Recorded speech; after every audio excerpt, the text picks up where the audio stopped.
Will they be lucky? Will they be unlucky? Good start from pole position from Augusto Farfus. McLaren's left, right and centre trying to make a move, and Alessio Picariello trying to make a move as well. The three championship challengers trying to gain a position, and the Winwood Racing Manfilter Mercedes got a big squeeze on it there. Who's going to emerge in the lead of the race? Nicky Thiem gave it a bit of a go, but ended up off the track in his Aston Martin. Ooh. Bit of bodywork flying there. That, I think, was Alessio Rivera on the back of Augusto Farfus, and the Schumacher CLRT Porsche keeping out of the way. Maybe a good idea round two, but still the pole sitter leads going into turn 3, and a great charge from car 22. Our Henschen Guven started 5th up to 2nd. How about the championship challengers? The one that lost out was Maro Engel. We're riding on board with him. He's right behind the Lamborghini, so he's definitely lost ground.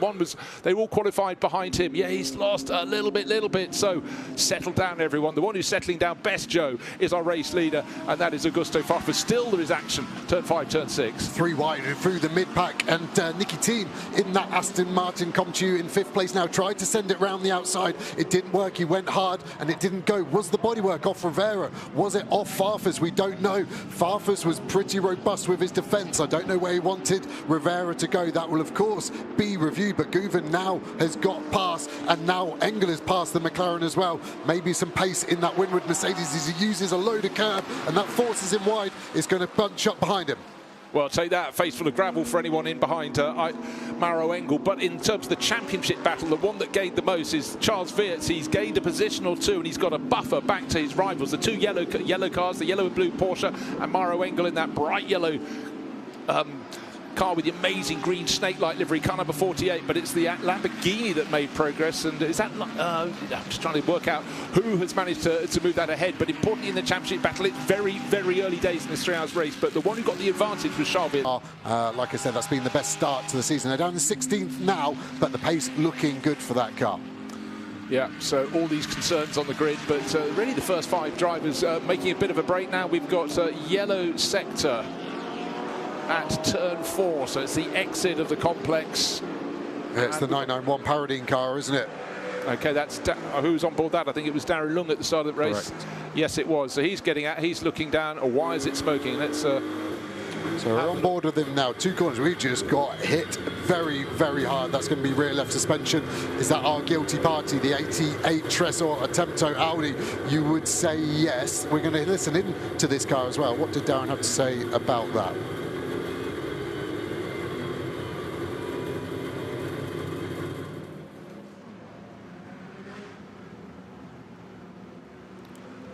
I think we've had to probably cover over that, maybe the language a bit fruity. And in the meantime, we've gone to full course yellow. The VW isn't part of the race. That's one of the recovery cars. That's going to try and do a quick live snatch. You can see the access road in front, one of the configurations that can be used here. So this could be a very quick full course yellow. But 4, and the race officials are happy to let that slide. So don't expect anything there. You could just change the door in the pit stop in time and not lose anything. But most of the teams decide not to and just let it go.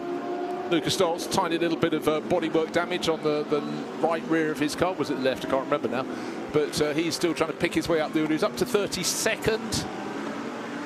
And that is a good gain, bearing in mind that car started from pit exit. So he's gained close on 30 positions. But clearly that bodywork rub, it hasn't come without cost. Yeah, left rear corner of the car. Doesn't look as though it's anything performance hampering now. What do you mean? I'm always looking at the wrong screen at the wrong moment, but there you go. The more you have, the more you can fumble, but the more you have, if you're not trying to commentate at the same time, you can just weave another story, find a mix. Now, what's happened in recent laps? Suddenly, look, Arjun Maini's decided he's not satisfied with 7th place, so he's going to make a move. Mirko Bortolotti has made a tidy move as well. Adam Smalley is the one that's made them, promoted him up the order there. He'd been running really strongly and has just let a couple of other cars come through. He'd been running in 6th. He's gone behind Bortolotti, he's gone behind Maro Engel, and that will be frustrating for Alessio Picariello because he lost a place to Arjun Maini. So instead of sitting on Engel's tail, he's got 2 cars between him. He's got Smalley and Maini now.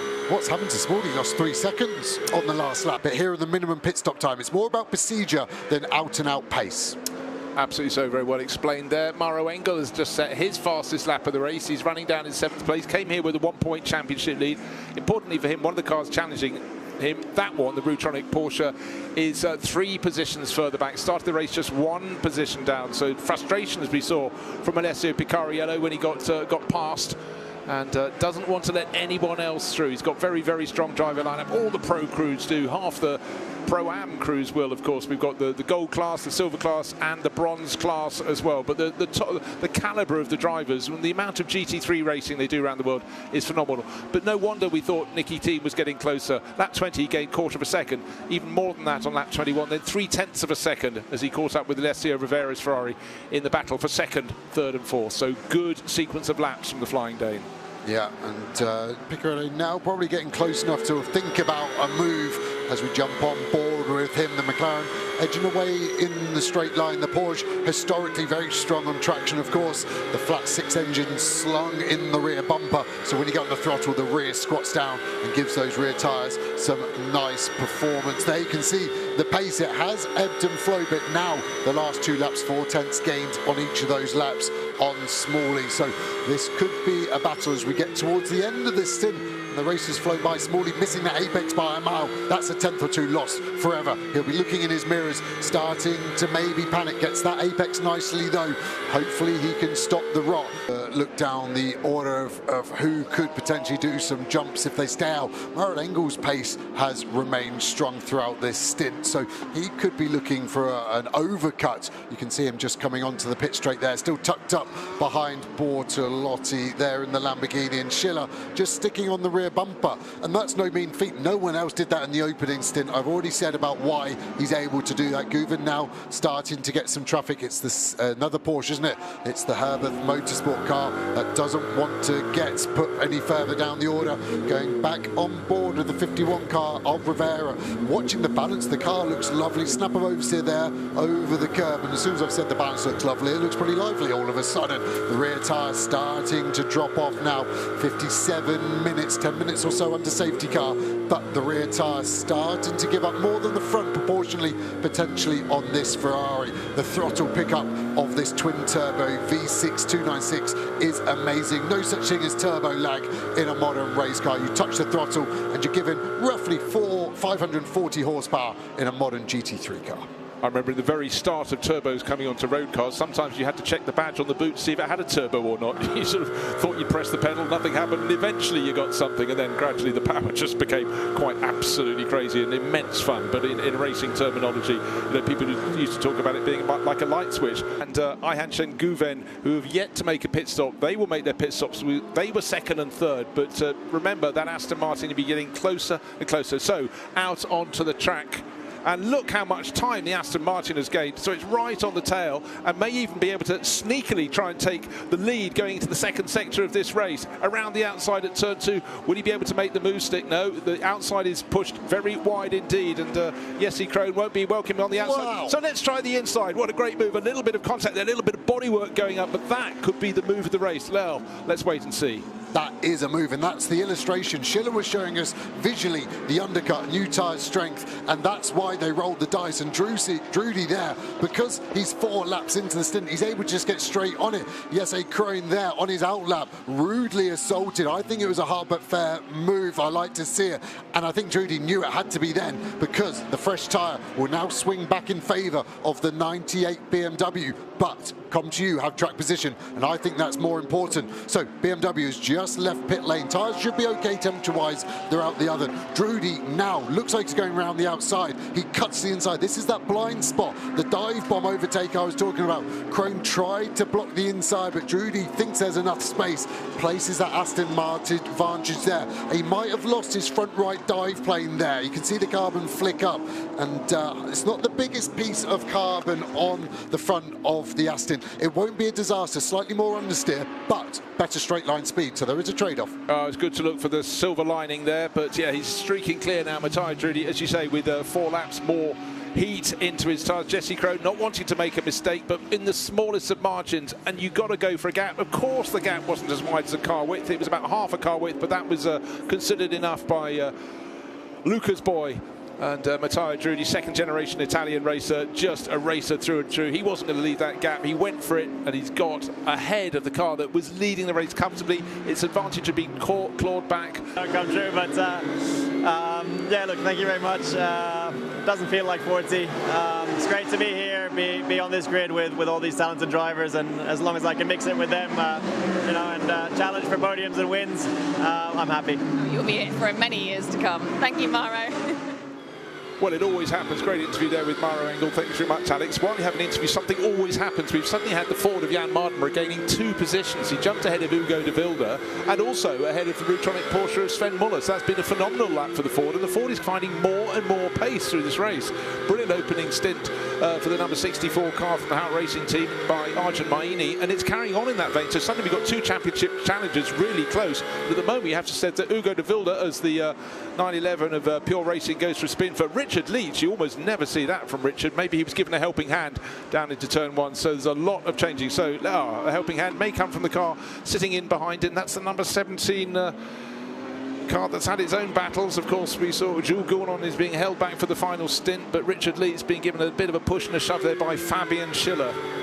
Muller has got ahead. No, sorry, beg your pardon, Muller is in behind Hugo de Wilde, but the group of cars coming up to challenge them, and then McLaren's coming to the mix. Joseph Logue will be coming into shot very shortly. Just is there.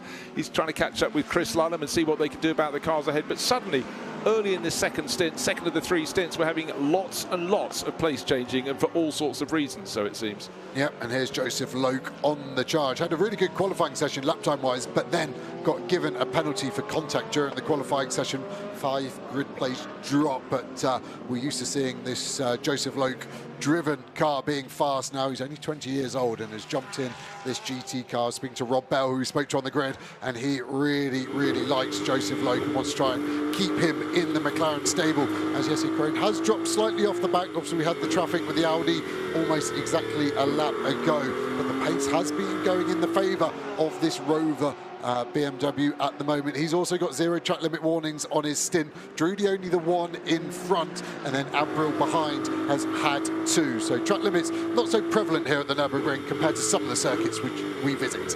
But it's all about building, and you have to say suddenly the Ford's looking a lot more attractive, looking as teams consider what they might want to run in 2026. There's never any static performance in GT3 racing. Everyone is developing at a different cycle time, and certainly been exciting days. I came across on a plane with a certain Kazuki Nakajima. Of course, he's looking after all of Toyota's action. And at Goodwood early this year, we saw the GT3 concept car. Will it race, will it not? I tell you what, it looks absolutely magnificent. But again, they might come in, it might take a year, might take 2 years, might even take 3 years to find a car that can challenge at the front of these races. But the more manufacturers, the merrier. We always work with that principle. We've got 10 here among the 61 cars that were entered for this race meeting. 59 started. Oh, there used to be a phrase, high, wide and handsome. That is wide, wide and handsome. And my namesake Brian Jones at Brands Hatch would have been saying that, but that's Joseph Logue, who'd been going so well, picking his way up the order, but I'm afraid that's squandered a handful of positions. And here comes the grandstand. Oh no, it's the hotel. Right, avoid the hotel, back onto the circuit. There was contact there. Which car was on his inside? He was trying to go round the outside, which is always a high-risk manoeuvre, but it was hard to call from that onboard angle there anyway.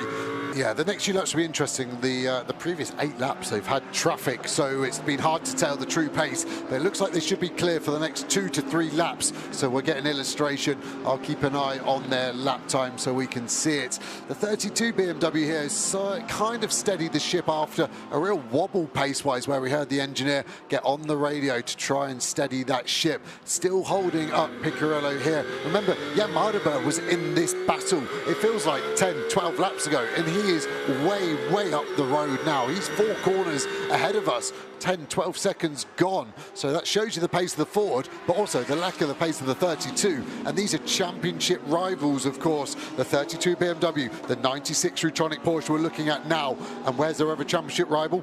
4th. They're in the best seat right now, aren't they? The 48 Winwood Mercedes. You know what we haven't talked about for quite some while? We're looking down through the class. We mentioned that Chris Lulham, there he is, 10th, leading the Gold Cup class. Silver Cup class, just a few places further back. Aurelian Panis, the number 10 Boots and VDS Mercedes. And in bronze, well, it's changed. It's now the number 74 Kessel Racing Ferrari, as tends to be at once, leading that class. And he's moved ahead. He was running second for a while, or the car was, took it over from Dustin Blattner. Now they've got Riccardo Feller closing in, and that isn't a good thing because Riccardo is very, very quick in the Lion Speed GP Porsche. I suggest he may be able to move into the class lead, but we've got the round of pit stops coming up very soon indeed. Yeah, a few cars starting to have a few war wounds, aren't they? Joseph Loke's rear left bodywork hanging off. All okay at the moment, of course. The officials will deem if the bodywork is too big or any component is too big and it's dangerous to spectators, to marshals, to other cars, can be given a mechanical warning flag. So that will be something maybe we have to watch out for to end the race as we look at the silver class leader of Aurelio Panis. He's done a mega job there. Charles Clark second in that class, bit further back now, but yeah, we saw a great move from Panis at turn 8 on that Oliveira car, which seems to have had some kind of pace issue. It's almost like the turbos have some form of illness and they're just not firing perfectly when needed, and that car has just dropped away from where it was here, and at the moment Panis doing a mega job right now. It's all a bit of a game. Oh, Lion Speed and Kessel Racing. I could see he was closing by 2 seconds a lap, Riccardo Feller. There's contact and the car that leads the class is off, and that right rear corner has been right at the sharp end of the bronze car. What happens? We've got something kicking off with the Nordique Mercedes in the background. Was that contact or just an ill-timed rear right puncher? I'm going to say there's probably contact with the Audi on the way in. And the 74 Ferrari, the white and blue car, fully innocent. The Lion Speed Porsche gets involved too. And you can see Lawson trying to get out of the way. The Audi's also got damage, understeers into the side, kaboom. Feller in the Lion Speed Porsche is trying to guess where everyone's going. He's trying to go for the gap which doesn't exist. Lawson has just been a complete innocent bystander in this. His car gets beached in the gravel. I think Feller might even hit him once more. Feller does get out and ended up boxing that lap, so he managed to survive. It's only the 74 car that directly retires on this moment, but what a slow-mo of the gravel trap in action, stopping that car and getting out of the way. And I do think Feller has another go at it. He's got nowhere to go, of course, but yeah, the Dustin Blattner, Dennis Marshall and Conrad Lawson car, there's a secondary hit there, and hopefully the Porsche is okay to get to the end of the race. Well, it's interesting seeing that replay. I came away with a completely different conclusion. We've got a lapped car behind us, but it's a good restart at the moment for the car that's in 37th position at the moment. Maurice Scheuring has had a good restart. It's actually right on the back of Raffaele Marciello. Bodywork flapping on the car in third place. That was the car we saw having problems, was it not? The Nordique Racing Mercedes. Now, look, it's going to be a challenge down the inside from Cairoli. He's not challenging the car for championship position. Don't worry, it's not a pro class car. He's picked off the 270 Aston Martin.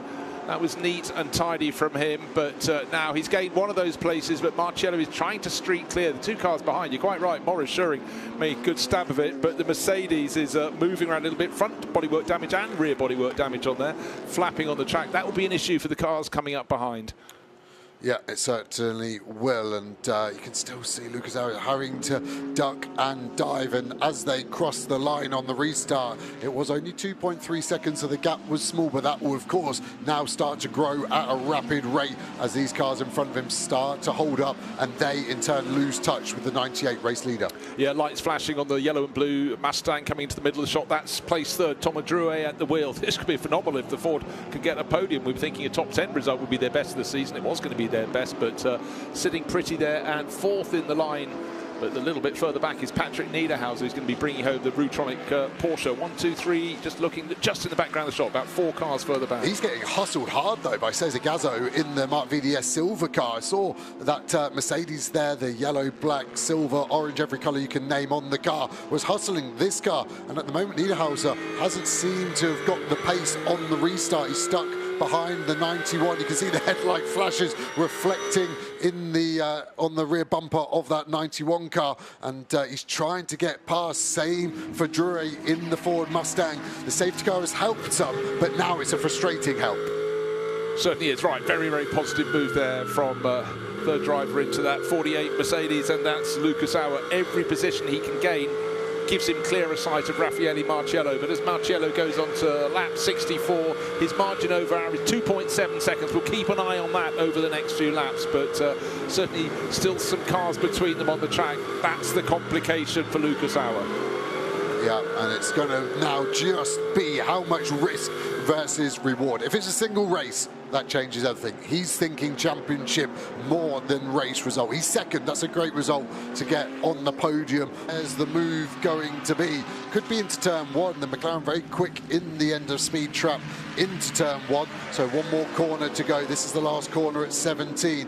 Kirchhoff will just be looking for a clean run out of here. Can't really do a late apex here. The grip is all on the inside. Not really able to manipulate much. Where is he? He's actually dropped off the back. It's Backler that's closer to Heinrich that's closer to the back of Pepper now as we see those top speeds. And McLaren is second, but the Ford is fastest. Fastest and fourth fastest, so both of those cars looking very good. Fantastic shot there, giving the location of the circuit high in the Eiffel Forest, the trees all around, brilliant racing surface. And this today has been absolutely phenomenal. And then suddenly we've got contact between Cesar Gazzo, silver class leader. He's just taken out Alessandro Pierguidi. He's about to lose a position to the Aston Martin. It's the 52 car, I beg your pardon. It was, oh dearie me, so that it was, I beg your pardon, Alessandro Pierguidi, you can carry on in your position. Of course, you were in front of Cesar Gazzo by, well, actually, at the start of the lap by 5 seconds, so they wouldn't have been close enough for that. But that high shot slightly threw me, but the car that was thrown, luckily, isn't one of the front runners.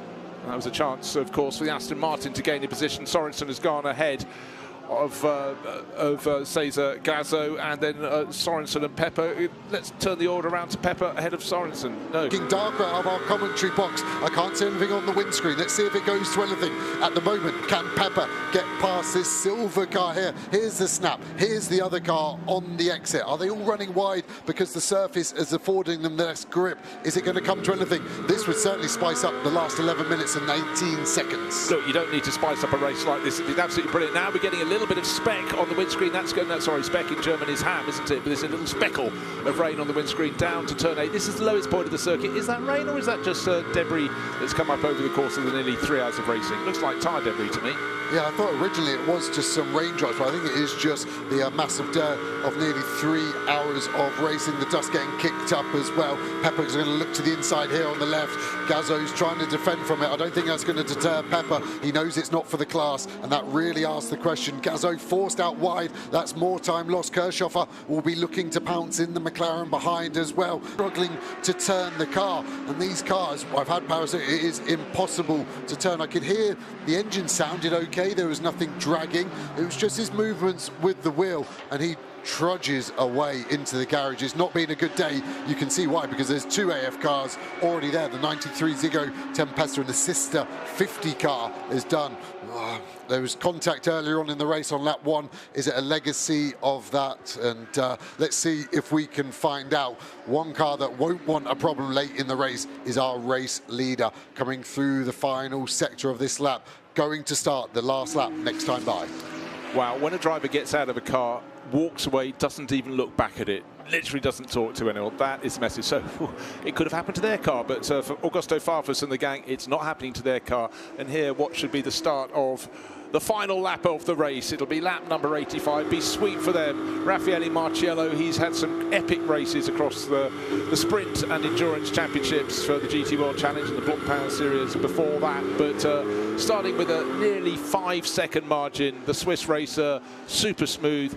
No real challenge to him in his final stint in this race, but it was all about the timing of a full course yellow, while some of the rivals, most notably the number 7 Aston Martin, was leading, and that threw the advantage to the 98 crew. And we've just heard a confirmation, power steering failure, well spotted by Joe and the gang, but you need all the help you can get, and takes the pressure off the Rutronic Porsche crew that were chasing. But for Raffaele Marciello, no particular pressure. Looks as though gold victory in this race will go to Harry King and the Verstappen.com car. And I think with that, they will wrap up the gold title as well, not even needing to go and score any points at the final round. But there we are, super tight, consistent performance and quick all season. Yeah, for the final round, could we see maybe a driver swap? Could we get Franz Hermann in the car as they've already sealed the championship? That would be interesting, wouldn't it? This car here could have been Darren Lung on the right there. He was taken out early. They raced together, Augusto Farfus and Darren Lung. So different teams, but teammates they have been in the past. And this has been a day to remember for the Rover Motor Oil car. Pole position and still pushing on Raffaele Marciello with one of his more sedate stints because he hasn't had anything to do, but he's done it well. So there we are, 3 hours of racing and BMW coming out on top. So many incidents discussed and penalties still being issued after the cars across the finish line. We just had number 63 Lamborghini drop down from 5th place to 10th, but victory undoubtedly by 4 and a bit seconds for the Rover Racing crew. Augusto Farfus, Jesse Krohn and Raffaele Marciello in that order. Lucas Auer, Matteo Caroli and Mauro Engel in the 48 Winwood Racing Mercedes. They fell down the order, they rose up the order and got to second, and they leave the German circuit with an increased championship lead. Now up into second place in the championship, thanks to third place overall, Alessio Picariello, Sven Muller and Patrick Niederhauser in the Rutronic Racing Porsche, and their championship rival, Car 32, out of the points, down in 11th place overall. The Team WRT BMW very much in the battle, but certain progress was made by the Ford that finished third on the road, dropped to 6th with the penalty. Then another penalty was applied to the 63 Lamborghini, back up to 5th. Huge progress from the Ford crew, so well done to Jan Mardenborough and the guys in that crew. Bronze winners, as we just heard, Tom Leben, Charles Dawson and Ben Barnicoat, 2Cs Motorsport, Mercedes, and a good run for them. But overall winners, there we have them, Farfus, Krohn and Marciello. We set off with 61 cars in qualifying, 60 started the race, and at the end we had vast majority, 51 cars making it through to the finish, with so many incidents discussed, but it came good. The sun came out, but the sun was shining clearly most brightly on Rover Racing, because the timing of a full course yellow when they were making their pit stop made all the difference. Augusto Farfus clearly has a plane to catch, because he left the podium, and there we go. Champagne sprayed all around, but victory today in Germany. Started in the grey, ended up very much in the sunshine, particularly if you're the drivers on the top step of the podium. And the two remaining ones are Raffaele Marciello and Jesse Krohn up on that top step. So very well done to all of those.